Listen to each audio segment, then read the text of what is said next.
Hi there, I'm Brad Staats. I'm a professor of operations here at the University of North Carolina's Kenan-Flagler Business School.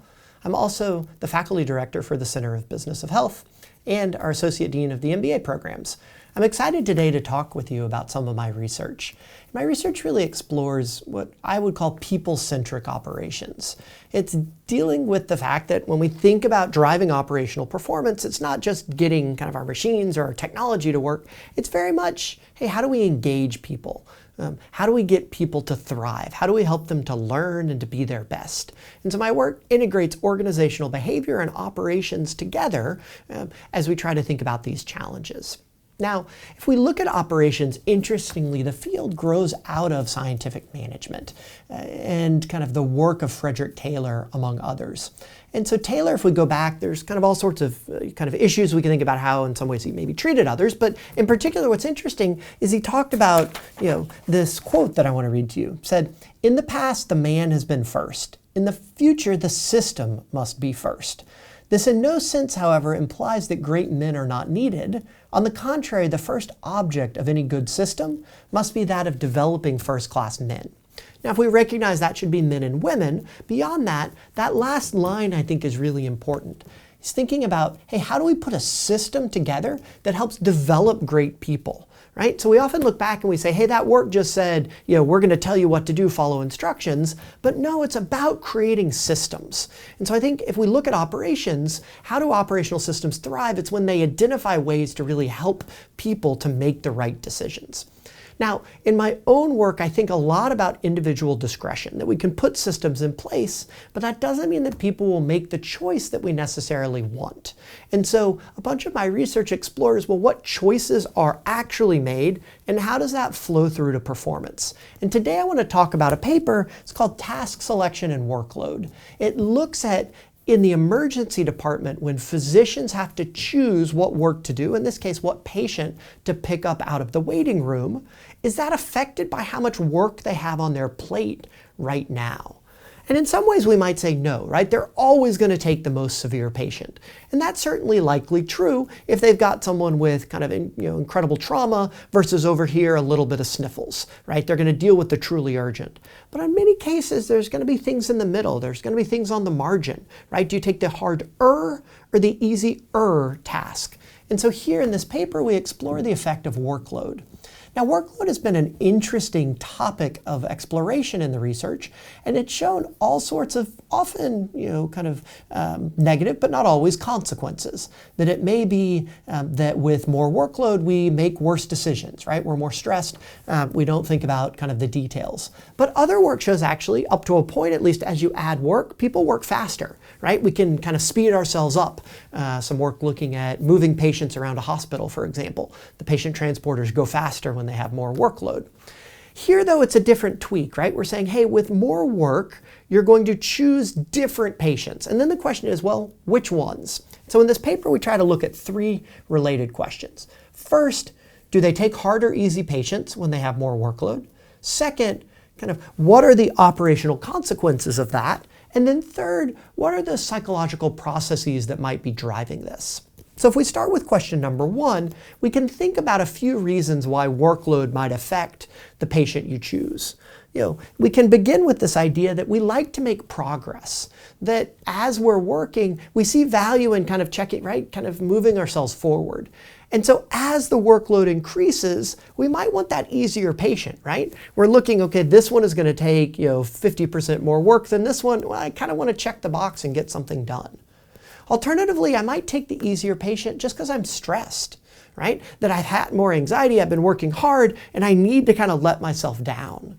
Third reason that supports that too is fatigue. I'm just tired, right? And so when I'm worn out, I'm going to take the easy patient.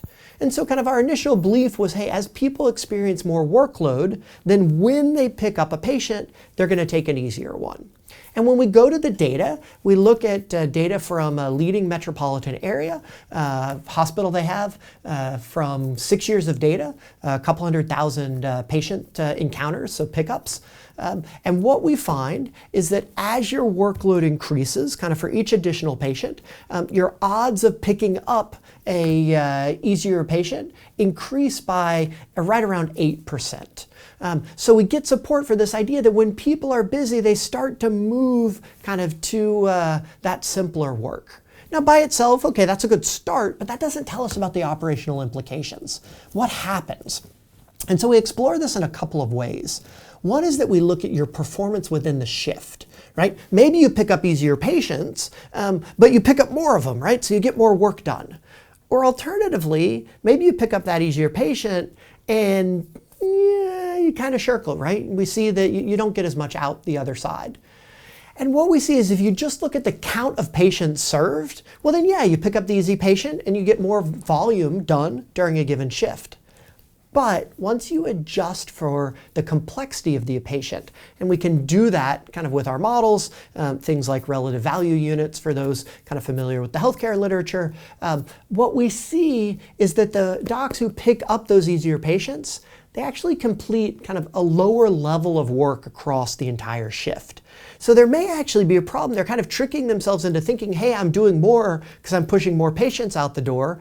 But once we actually look at the amount of work and adjust for complexity, really important in healthcare when we need to serve patients, not getting quite as much done. That's the short-term effect. What about the long-term effect? Well, here we can look at effectively kind of the learning that comes from easy patients and hard patients.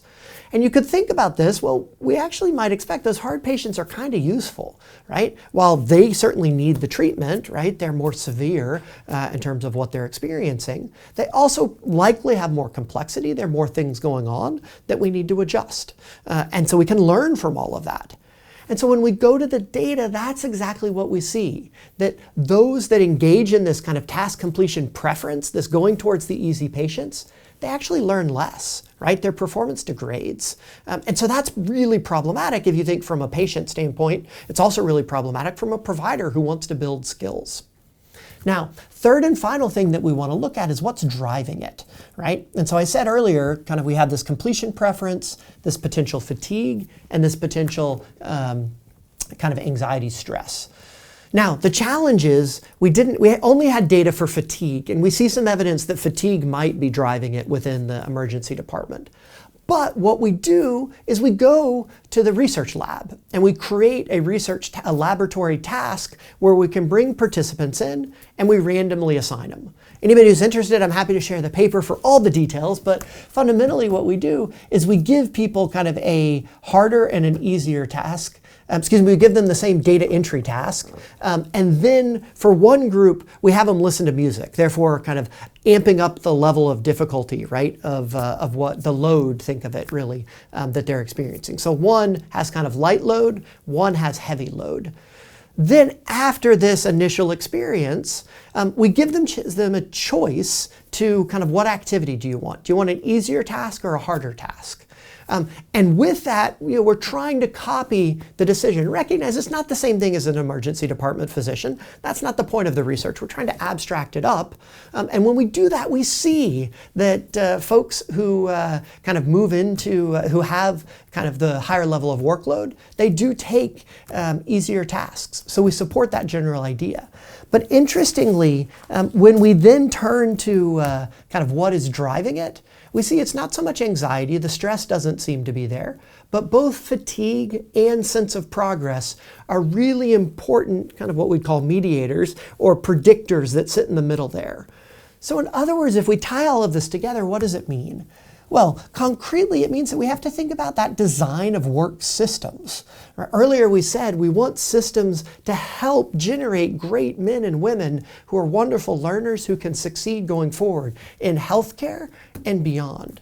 In this study, we see that, well, workload may not be a variable that we think about in that design enough because it actually has important implications in how people use their discretion, choosing which patient that they're going to pick up next, and then eventually how it affects their productivity and their learning. And so we as managers and as leaders need to try to set people up for success, recognizing the potential negative effect that workload might have.